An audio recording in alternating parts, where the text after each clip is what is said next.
जैसे कि अजीज़ों किताब मुक़द्दस से खुदा का कलाम लेकर आपके साथ मैं रूबरू हो रहा हूँ। आज आसमान के खुदा ने फरमाया है कि जिसने भी अपनी निगाह उसकी ओर करी है उसका चेहरा मुनव्वर हो गया है, रोशन हो गया है।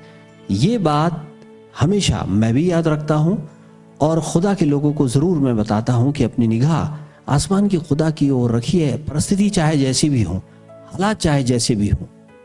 जैसे ऐसे समझ सकते हैं कि पौधे सूरज की ओर बढ़ते हैं। अगर हमारी निगाह खुदा की ओर है तो परछाइयाँ हमसे पीछे चलेंगी। आप जितने भी पेड़ पौधे देखेंगे, जिधर सूरज निकलता है उधर ही की तरफ ज़्यादा बढ़ते हैं। और अगर हमारी पीठ आसमान के खुदा की बेटे की ओर है तो प्रॉब्लम्स हमसे आगे चलेंगी। अगर हम प्रॉब्लम में फंस भी जाएं और हमारा मुंह उसकी तरफ है तो वो हमें निकाल लेता है। खुदा के कलाम में आज मैं आपको लेके चलूँगा और बाइबल ये कहती है, मत्ती की किताब में जो लिखा है और मरकुस की किताब में जो लिखा है, दोनों की बातों में अलग अलग बातें हैं। एक तो वो आंखें हैं जो स्पिरिचुअल आइज हैं, जो आत्मिक आंखें हैं, जो आत्मा में काम होता है, और एक वो आंखें हैं जो हम दुनियावी तौर से देखते हैं, दुनियावी तौर से जो समझते हैं। एक विश्वासी, एक बिलीवर स्पिरिचुअल आंखों से देखता है। जैसे कि ऐसे समझ सकते हैं, कुर्सी के पायों को हम चेक करके नहीं बैठते, कुर्सी पे बैठ जाते हैं। तो क्या हम खुदा के कलाम पर यकीन नहीं रख सकते? और जो यकीन रखता है, ऐसा कलाम में लिखा है, पतरस पानी पे चला। जो भरोसा करता है, अंधे ने दाऊद की संतान कह के पुकारा, उसने यकीन रखा कि आज जो जा रहा है वो मुझे आंखें दे सकता है। तो आइए कलाम में चलते हैं। मरकुस की किताब 11 के 12 में ऐसा लिखा है अजीजों कि एक अंजीर का पेड़ है। प्रभु यीशु मसीह अपने चेलों के साथ जा रहे हैं और उस पेड़ के पास जाने के बाद वो ठहर जाते हैं। उस पेड़ में वो कुछ ढूंढते हैं और उन्हें नहीं मिलता है। पत्ते एकदम हरे हैं उस पेड़ के। और उसके बाद यीशु मसीह उसको कह देते हैं, तू सूख जा। और बाइबल ऐसा कहती है कि वो सूख जाता है। यही दूसरी तरफ अगर हम जाके देखें तो दूसरे चेले ने भी के साथ भी उसने जो लिखा है, दोनों एक ही साथ यीशु मसीह के साथ थे। उसने ये लिखा, कलाम में दर्ज किया कि जब लौट के आए तब देखा वो पेड़ सूख गया। यही की है अजीजों हमारे जीवन की। ये दोनों चेलों की बात से हम समझ सकते हैं कि हमारे जीवन में अगर आशीष नहीं आ रही है तो क्यों नहीं आ रही है। आशीष हमारे आसपास है लेकिन हम उसे रिसीव नहीं कर पा रहे हैं। उसका क्या कारण है? आइए कलाम में चलते हैं। बाइबल कहती है कि पत्ते हरे थे और वहां कोई और चीज नहीं थी, फल नहीं था, फूल नहीं था। और बाइबल कहती है कि दोनों बातों के बीच में कुछ था। सूखेपन से हरेपन पे आने के बाद, कोई भी पेड़ या कोई भी सूखी चीज जब हरी होती है तो उसके बाद उसमें फूल लगता है। फूल लगने के बाद ही फल आता है, क्योंकि आसमान के खुदा ने आदम और हवा को सबसे पहली आशीष यही दी थी, फूलों और फलों। यीशु मसीह उस पेड़ में आखिरकार क्या ढूंढ रहे थे? क्योंकि हमें कलाम यह बताता है कि यीशु मसीह उसमें फूल ढूंढ रहे थे। और जब फूल नहीं थे तो फल आने का कोई मतलब ही नहीं बनता। और कलाम में लिखा है, यीशु फूल देख रहे थे क्योंकि फल का तो समय नहीं था। फूल देख रहे थे, ये बात हाइड है, लेकिन वो देख फूल ही रहे थे। क्योंकि जब ये स्पष्टीकरण हो गया, ये साफ साफ कह दिया गया कि फल का समय ही नहीं था, तो फिर वो क्या ढूंढ रहे थे? वो अजीजों फूल ढूंढ रहे थे। और आगे जब हम पढ़ेंगे तो लिखा है, जैसे कि उस पेड़ के पास पहुंचे, उन्होंने सबसे पहला काम उसके हरे पत्ते देखकर ये नहीं सोचा कि इसके अंदर फल होगा। उन्होंने ढूंढना शुरू किया। वो जानते थे कि जब फूल ही नहीं है तो फल नहीं आ सकता है। हमें यह समझने की जरूरत है कि आज मसीह जीवन में हम बहुत चर्च जाते हैं, दुआ भी करते हैं, लेकिन हमारे मन का खतना नहीं हुआ। हमने अपने मन को बदला नहीं है। अगर हम अपने मन को बदलते हैं तब हमारे अंदर स्तुति, आराधना और धन्यवाद के फूल लगते हैं। जब वो फूल लगते हैं तो बाइबल कहती है जो शाखा फल नहीं लाती वह काट दी जाती है और फल देने का काम प्रभु का है। फूलों और फलों, हम में अगर फूल लगे हैं तो आसमान का खुदा का बेटा जब हमारे पास आएगा तो देखेगा कि हाँ, मेरे बच्चे मेरे कलाम पे चलते हैं, मेरे बच्चे मेरा इंतजार कर रहे हैं। क्योंकि जकरिया नाम का जो आदमी था, याजक था, उसके लिए लिखा है उसके पास औलाद नहीं थी, लेकिन वो और उसकी पत्नी स्पष्ट लिखा है कि विधि और विधान पर चलने वाले लोग थे। हालेलुया। विधि और विधान पर वो चलते थे, ये उनके फूल थे। और इसी वजह से वहां फरिश्ता आता है और उनसे कहता है कि खुदा ने तुम्हें बरकत दी है, तुम्हारे औलाद होगी। हमारे जीवन में सूखापन कब आ जाएगा ये हमें पता नहीं चलेगा।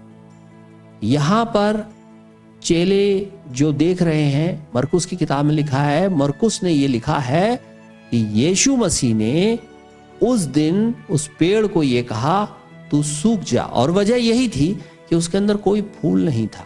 जैसे जकरिया के जीवन में था, मेरे और आपके जीवन में भी हो सकता है। हालात कैसे भी हो, हम खुदा का शुक्र अदा करें, धन्यवाद करें, उसके नियम और विधियों पे चलते रहे तो मौजे हमारी जिंदगी में होते हैं। एक विश्वासी का यही हथियार है, यही उसका मजबूती है, यही उसके लिए एक चट्टान के समान है कि वो खुदा के कलाम पे भरोसा करके उस पे चलता रहे। देर सवेर आसमान का खुदा मदद भेजेगा, अगर वो दिक्कत में है तो उसे निकाल लेगा। जैसे कि लिखा है, जो शाखा फल नहीं देती वो काट कर फेंक दी जाती है और फिर आग में डाल दी जाती है। फैसला मुझे और आपको करना है। अगर हमारे जीवन में वो फूल नहीं है, हम निरंतर दुआ कर रहे हैं और रो भी रहे हैं कि हमने परमेश्वर से मांगा, हमें परमेश्वर ने नहीं दिया, क्योंकि अभी तक हमने अपने मन को खतना नहीं किया, अपने मन को नहीं बदला। जिस दिन हम मन को परमेश्वर के लिए बदल लेते हैं, पूर्ण रूप से प्रभु को अपनी जिंदगी में जगह दे देते हैं, क्योंकि आज भी प्रभु यीशु मसीह ये कह रहा है, देखो द्वार पे खड़ा मैं खटखटाता हूं, जो कोई खोलेगा मैं भीतर आऊंगा। यीशु मसीह जिंदगी में आना चाहता है, और वहां पर भी यीशु मसीह उस पेड़ को को ऐसे समझ सकते हैं कि उसकी जगह अगर कोई व्यक्ति होता, और कई ऐसे जिक्र हैं बाइबल में कि जा तेरे विश्वास ने तुझे चंगा किया, जा तेरे विश्वास के कारण ये हो जा।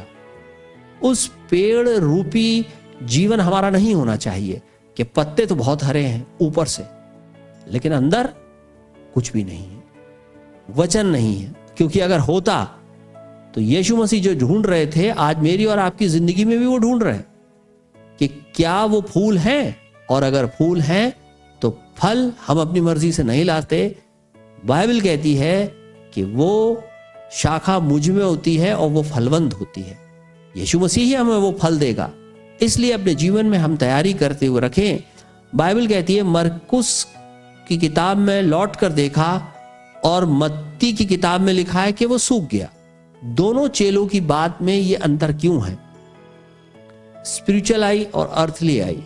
बाइबल कहती है कि मरकुस की किताब में लौट कर जब देखा तो क्या देखा? वो सूख चुका था।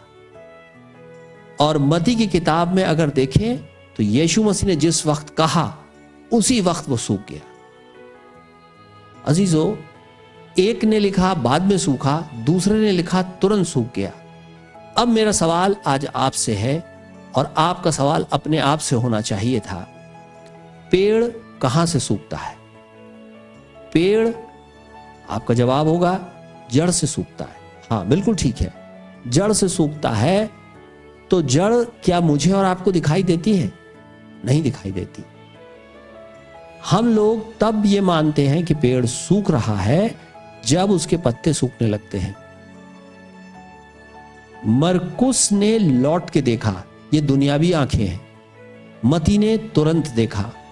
ये दो उदाहरण हैं बड़े सशक्त कि हम भरोसा करके ये मान लेते हैं हाँ और हम इनके साथ खुदा ने हमारे लिए कर दिया, जबकि कई बार दुनियावी तौर से हमें असंभव लगता है, ये तो हो ही नहीं सकता, और ऐसी स्थिति में हम आशीष से वंचित हो जाते हैं। यीशु मसीह कह रहे दाहिनी ओर जाल डालो, तुम ये काम करो, हम अपनी मर्जी से काम करते रहते हैं। मत्ती की किताब में जब ये कहा गया कि सूख जा, तो उसने वो आत्मिक आंखों से देख लिया कि अब ये सूख चुका है और अब ये फलेगा नहीं, इसलिए उसने लिखा कि वो पेड़ सूख गया। मरकुस ने लौट कर देखा और वो सूखा था, तो दुनियावी तौर से उसने जब पेड़ की पत्ती सूखी देखी तब उसे यकीन आया कि हाँ ये पेड़ तो सूख चुका है। हमारी जिंदगी में भी कई बार ऐसा होता है, हम बगीचे में जाते हैं और हमें लगता है इस गमले से इस पेड़ को उखाड़ के फेंक दें, क्योंकि अब तो ये पत्तियां जो है वो अब सूख चुकी है, अब कुछ हो नहीं सकता।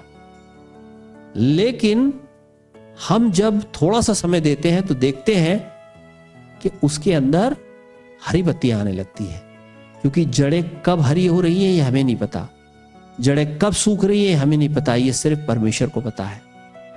इसलिए हमारे पास वो आत्मिक आंखें होनी चाहिए जो प्रभु ने हमें दी हैं। आत्मा की आंखें दुनिया से अलग है, वो हमें भरोसा करना सिखाता है, वो हमारे लिए मौजे करता है, लेकिन एक अविश्वासी के लिए कोई मौजा नहीं। इसलिए अजीजों, अपना तवक्कुल खुदा पर बनाए रहे। बाइबल कहती है, उत्पत्ति की किताब 1:28 में लिखा है, आसमान के खुदा ने आदम हवा को पहली आशीष दी थी फूलों और फलों, बगैर फूल के फल नहीं आता, और फल देने वाला यीशु मसीह है। फूल को लाना आपका काम है, मेरा काम है। फूल क्या है? प्रभु की बात पे चलना, उसके वचन पे चलना। अगर हमारे अंदर फूल है, प्रेज द लॉर्ड है, और हम चल रहे हैं, तो गिर भी जाएं हमें आसमान का खुदा संभाल लेगा।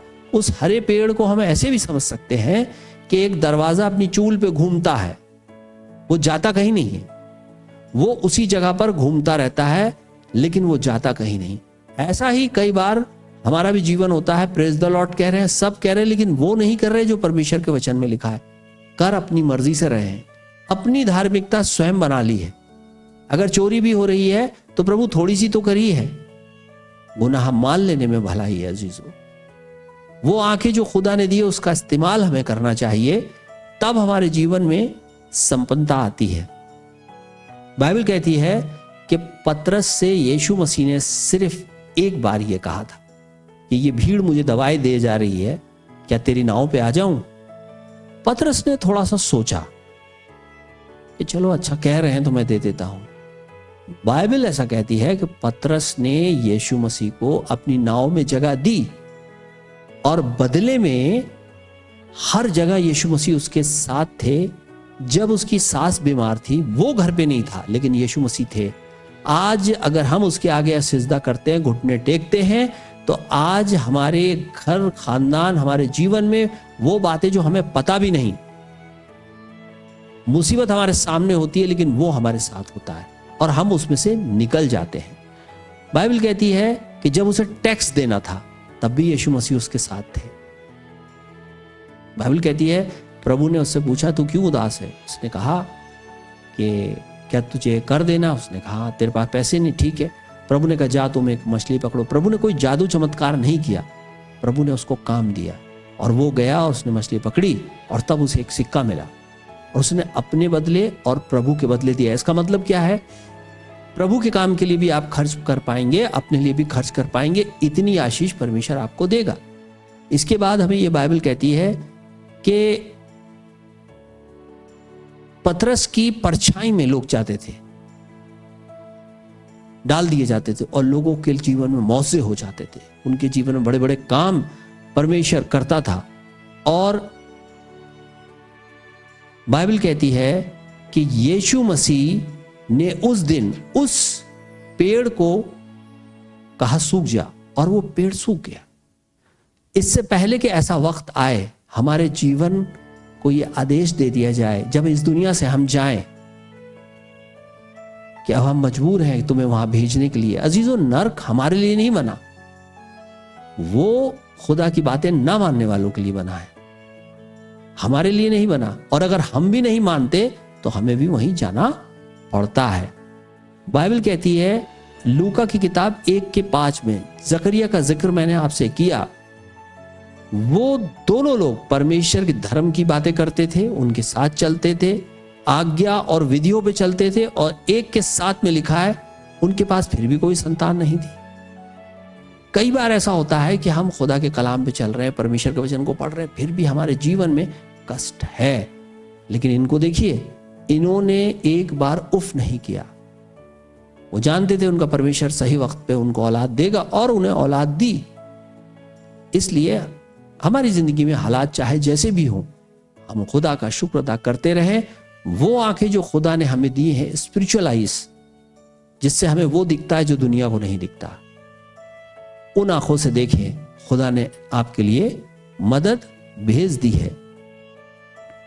लूका की किताब 1:11-13 को पढ़ें। फल मिला, तेरी प्रार्थना सुन ली गई है। किससे बात हो रही है? जकरिया से। अजीजों, जकरिया के पास फरिश्ता आता है और कहता है, गौर करिएगा, फल मिला, तेरी प्रार्थना सुन ली गई है। मैंने अभी आपसे कहा तैयारी कर सकते हैं, तैयारी को ही फूल कहते हैं।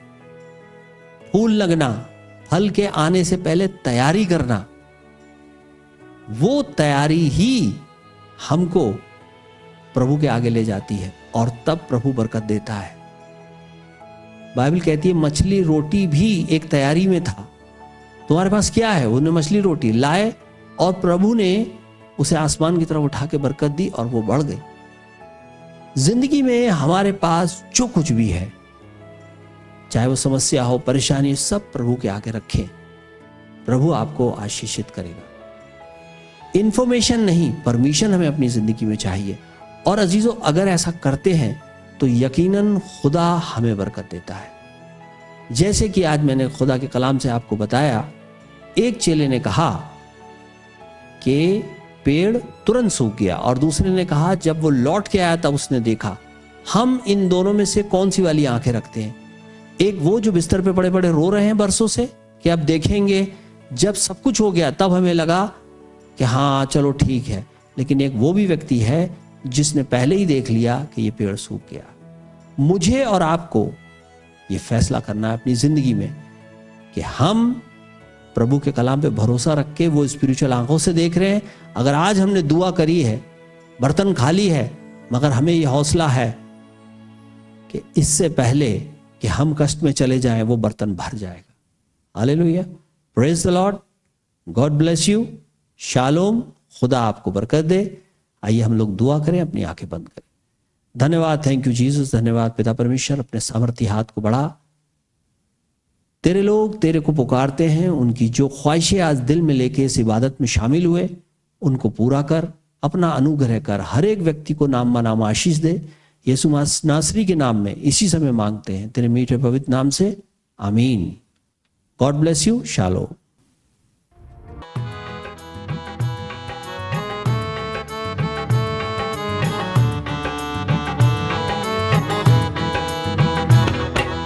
मुक्ति दिलाए यीशु नाम, शांति दिलाए यीशु नाम, मुक्ति दिलाए यीशु नाम, शांति दिलाए यीशु नाम। यीशु दया का बहता सागर, यीशु दया का बहता सागर, यीशु है दाता महान, यीशु है दाता महान। बोलो मुक्ति दिलाए यीशु नाम, शांति दिलाए यीशु नाम। हम अपनी जगहों पे खड़े हो जाएंगे उस महान परमेश्वर के लिए, ताकि उसकी परस्तिश ताज़ीम हम रूह की अगुवाई में होकर करें। चरनी में तूने जन्म लिया यीशु, चरनी में तूने जन्म लिया यीशु, सूली पे किया विश्राम, सूली पे किया विश्राम। मुक्ति दिलाए यीशु नाम,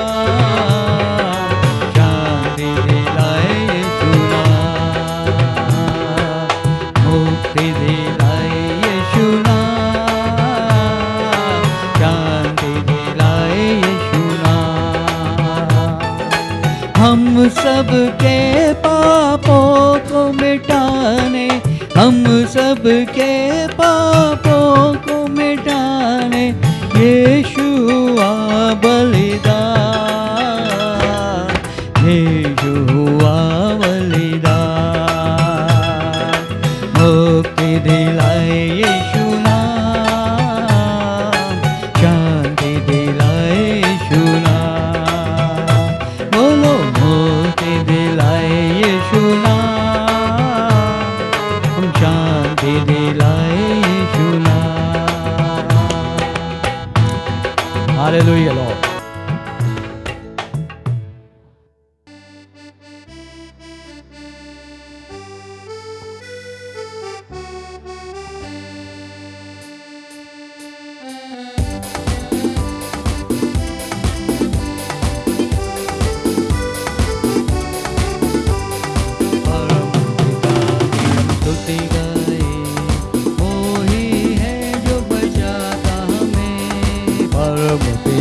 की हम स्तुति गाए, वो ही है जो बचाता हमें, सारे पापों को करता क्षमा, सारे रोगों को करता चंगा।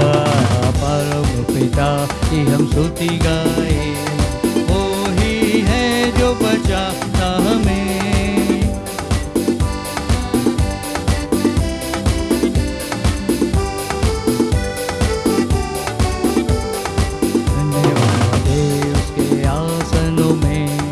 आनंद से आए उसके चरणों में, धन्यवाद है उसके आसनों में।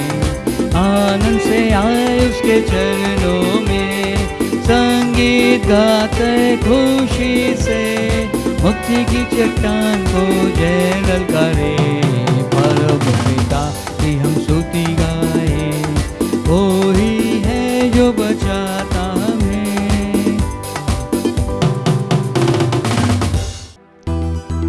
हालेलुया। सेनाओं का यहोवा हमारे संग संग है, याकूब का परमेश्वर हमारा ऊंचा गढ़ है। सेनाओं का यहोवा हमारे संग संग है, याकूब का परमेश्वर हमारा ऊंचा गढ़ है। जिसने आकाश बनाया, जिसने पृथ्वी बनाई, जिसने आकाश बनाया, जिसने पृथ्वी बनाई, जो सर्वशक्तिमान प्रभु है, वो यहोवा हमारे संग संग है। जो सर्वशक्तिमान प्रभु है, वो यहोवा हमारे संग संग है। सेनाओं का यहोवा हमारे संग संग है, याकूब का परमेश्वर हमारा ऊंचा गढ़ है। जंगल को जिसने डुबाया, जंगल में मार को निकाला, समुद्र को जिसने डुबाया, जंगल में मार को निकाला। जो वायदे को करता है पूरा, वो यहोवा हमारे संग संग है। जो वायदे को करता है पूरा, वो यहोवा हमारे संग संग है। सेनाओं का यहोवा हमारे संग संग है, याकूब का परमेश्वर हमारा ऊंचा गढ़ है। सेनाओं का यहोवा हमारे संग संग है, याकूब का परमेश्वर हमारा ऊंचा गढ़ है। लाजर को जिसने जिलाया, ज़करी को जिसने बचाया, लाजर को जिसने जिलाया, ज़करी को जिसने बचाया, जिसके लिए सबको संभव, वो यहोवा हमारे संग संग है। जिसके लिए सबको संभव, वो यहोवा हमारे संग संग है। सेनाओं का यहोवा हमारे संग संग है, याकूब का परमेश्वर हमारा ऊंचा गढ़ है, सेनाओं का यहोवा हमारे संग संग है। याकूब का परमेश्वर हमारा ऊंचा गढ़ है।